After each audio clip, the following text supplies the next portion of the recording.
komputasi merupakan metode penyelesaian masalah. Metode ini terstruktur, tadi langkah-langkahnya udah tahu ya, dari buka, masukkan bumbu, masukkan air, terus ditutup, nah terus efektif dan tidak memerlukan waktu banyak. Ada beberapa tahap dalam berpikir komputasi. Tahapnya apa aja sih? Nah, untuk kamu ya di sekolah dasar, proses pemecahan masalah secara logis dan sistematis keterampilan ini mendukung pembelajaran coding dan kecerdasan artifisial. Prinsip berpikir komputasional tahapnya apa aja sih? Tahap pertama ini dekomposisi, memecahkan masalah menjadi bagian kecil. Contohnya tadi masalahnya apa, kita bikin kopi, kita bagi ke bagian kecil-kecil dari beli, terus yang kita masak air dulu, sambil menunggu airnya matang kita buka tutupnya, masukkan bumbu, airnya mendidih kita masukkan air, tutup kembali baru bisa dimakan. Nah itu namanya memecahkan masalah besar menjadi bagian-bagian kecil. Itu namanya tahap dekomposisi. Yang kedua, tahap pengenalan pola, mencari kesamaan atau pola. Contohnya, lingkaran, lingkaran, lingkaran, 3 kali baru segitiga, segitiga, segi 4, lingkaran, lingkaran, lingkaran. Oke, berarti habis segitiga apa? Polanya apa? Polanya apa? Segi 4. Contohnya ini ya, pengenalan pola. Misalkan 2, ini punya layar di sini dia. Oke, ini pengenalan pola ya, atau pattern pola. Ini ada bilangan seperti ini. Habis 2, 4. Habis 4, 6. Berarti habis 6 berapa? 8. Nah, namanya polanya ya. Misalkan tadi habis up apa? Down. Berarti habis down? Up. Itu namanya pola. Polanya sudah tepat, sudah berkesinambungan ya. Habis 2, 4, habis 4, 6. Karena polanya kelipatan 2. Pinter. Jelas di sini ya? Itu namanya pattern atau tahap pengenalan pola. Kita lanjut ya. Tahap berpikir komputasional yang ketiga itu namanya abstraksi, memilih informasi penting. Contohnya gimana sih kita memilih informasi penting? Misalkan kamu disuruh beli sayur sop. Sayur sop. Nah, di tukang sayur ada wortel, kentang, terusnya paprika, cabe boleh, cabe bawang merah, timun, kentang, bayam, bayam, sawi, daun bawang,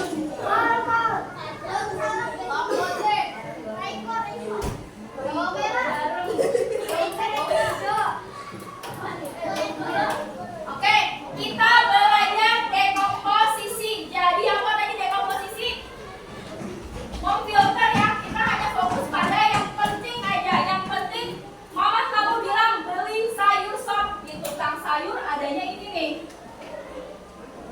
Oke, kita pilih yang penting. Di otak kamu adanya yang penting yang sayur sop. Kita butuh wortel nggak? Tapi beli kentang, sawi enggak, paprika, cabe, daun bawang, timun, kentang, daun salam, enggak ya, kol, bayam, buncis. Nah, jadi kita pilih yang penting aja, itu namanya tahap dekomposisi. Pilih hal yang penting aja, yang nggak penting kita tinggalin aja, kita buang. Paham tahapnya? Paham, kita lanjutin lagi.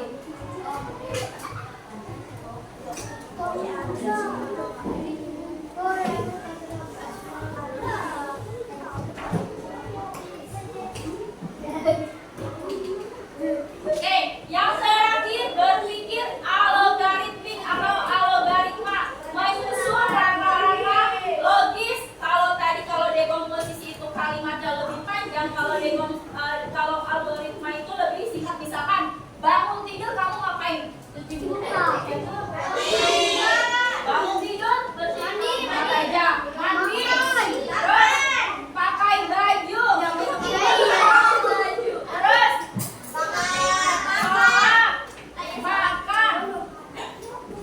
habis makan?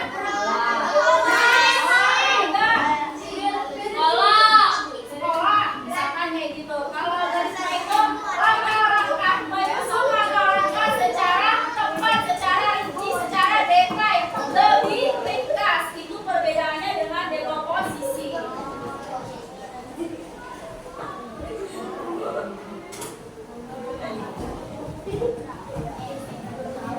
Oke, selanjutnya metode belajarnya bagaimana sih? Untuk mempelajari coding atau berpikir komputasional itu ada dua, ada plug, ada unplug. Ini pakai bahasa Inggris nih, perhatikan. Kalau plug itu kita pakai media, misalkan pakai laptop, kayak ini. Pakai tab, kamu pakai bawa handphone misalnya. Kalau unplug itu nggak pakai media, kita pakai kertas, itu unplug. Nah, hari ini kita coba dulu pakai unplug, pakai RKPD. Gitu. Metode belajarnya udah tahu ya. Sekarang konsep kehidupan sehari-hari. Nah, jadi konsep pembelajaran komputasional itu ada input, proses, ada outputnya. Seperti contohnya ibaratkan bikin jus. Kalau bikin jus inputnya apa? Input itu masuknya apa? Kalau mau buat jus, hello, perhatikan. Kalau kita mau buat jus, yang kita input ke dalam blender apa? Wah, outputnya jadi apa? Jadi jus. Seperti itu juga konsep pembelajaran komputasional.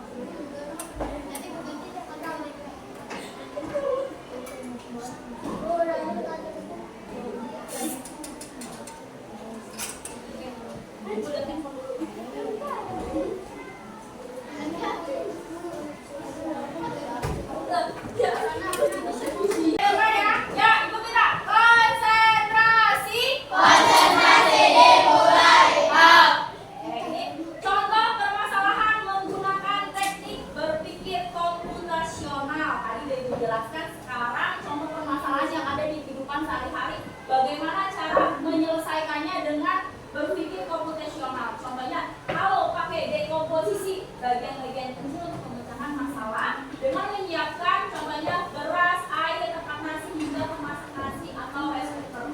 Jadi memasak nasi itu masalahnya, pemecahan masalahnya kita siapin beras dulu, air, tempat nasi hingga penanak nasi atau rice cooker. Yang kedua, pengenalan pola dengan memahami dalam proses memasak nasi dari memasak air dulu, memasak beras hingga menyalakan mesin memasak nasi tersebut. Oke, lanjut ya.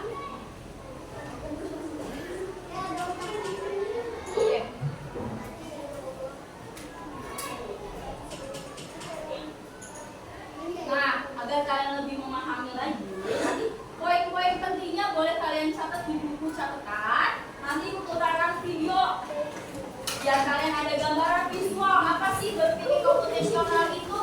Dan siap ditonton dulu ya. Pengenalan computational thinking. Hai teman kece, coba tebak apa artinya computational thinking atau berpikir komputasional? Adakah yang bermata jeli dan melihat kata hingga menyiapkan tas untuk sekolah besok? Wah, kalau kita sudah bisa menerapkannya setiap hari, berarti kita semua sudah mahir dong. Eits, belum tentu. Contoh-contoh tadi kan menerapkan berpikir komputasional pada masalah yang sederhana. Masih banyak nih masalah yang lebih kompleks, seperti misalnya mengatur keuangan bulanan, apa yang harus dilakukan kalau kamu tersesat di tempat baru, hingga memilih jurusan dan hingga mudah dikeluarkan. Bantu supir bis menentukan urutan memasukkan koper-koper itu ke dalam tempat penyimpanan. Pertanyaan, koper kelompok anak yang mana yang dimasukkan terakhir? A. Anak yang ingin pergi ke museum. B. Anak yang ingin pergi ke restoran. C. Anak yang ingin pergi ke hotel. Atau D. Yang mana pun boleh. Soal ini diadaptasi dari challenge.bebas.org. Kalau kamu tahu, coba ya dijawab di kolom komentar. Kejar cita, kejar ilmu, raih cita.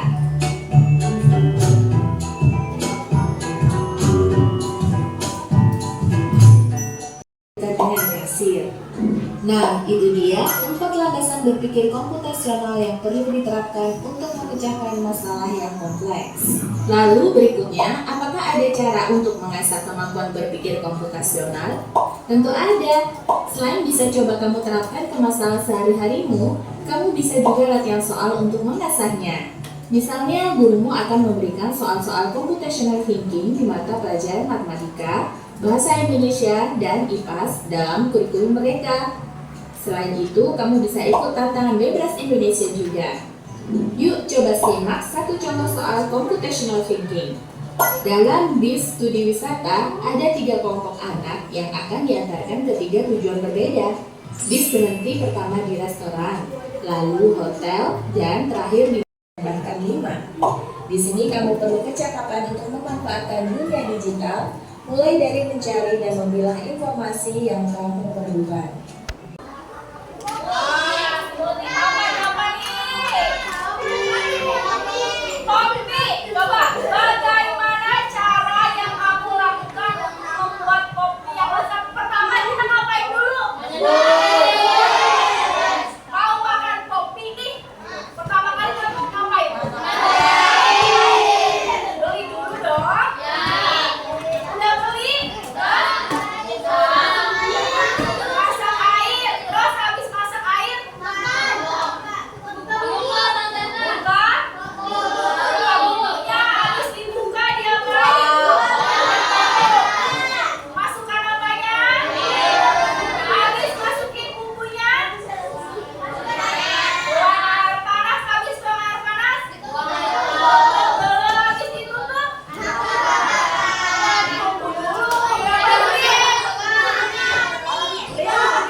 Pengenalan computational thinking.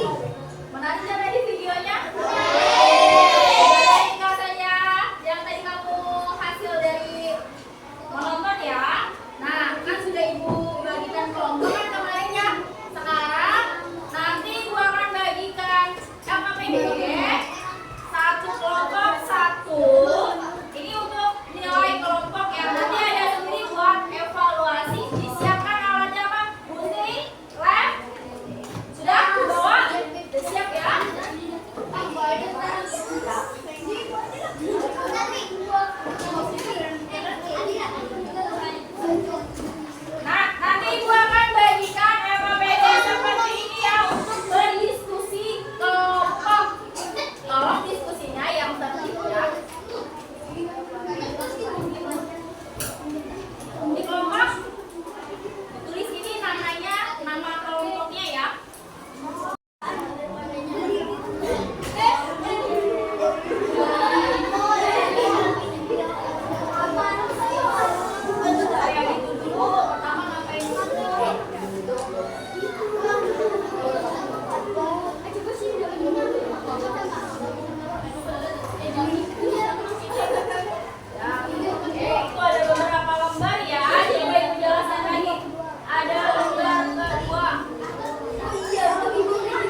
Oke, spekulasinya boleh dibuka.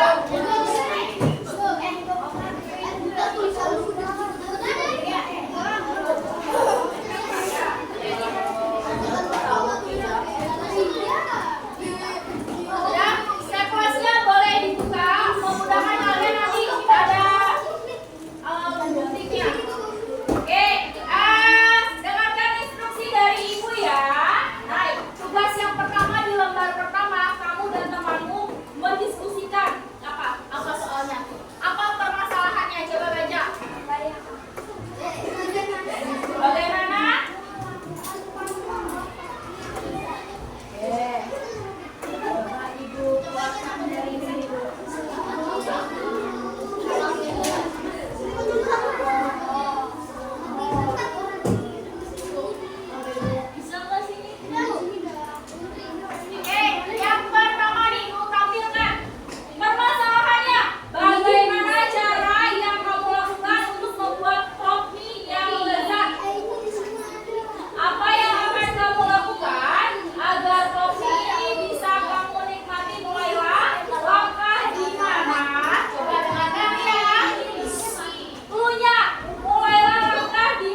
Iya, sampai selesai. Iya, udah.